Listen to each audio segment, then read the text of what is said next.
If you've been following along with these lessons, you may remember hearing about the census tax.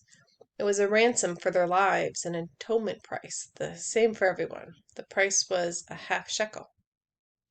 In Exodus 38, we read the record of the tabernacle. One of the records was of how much silver was given.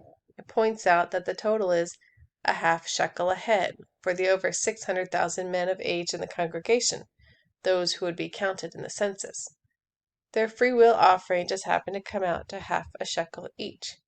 It's the price you pay to save your life. They were buying God's presence in a way, if you'll allow me to state it in such a way, by giving money to build the tabernacle where He will dwell among them. Having God dwelling among them was how they were going to be saved. So shall I be saved from my enemies. The Lord is my rock and my salvation. I could go on and on and on.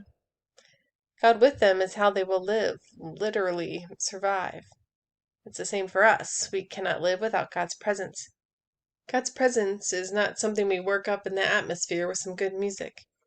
If you have been filled with the Holy Spirit, then you have God's presence. He's the living water that nourishes you and gives you life.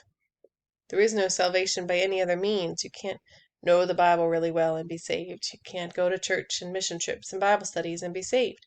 You can't be a good person and be spiritual and be saved. You can't say you love Jesus and be living a sinful lifestyle and be saved. All of it is nothing without the life-giving presence of the Holy Spirit. There's only one way to save your life, and it is total death and surrender.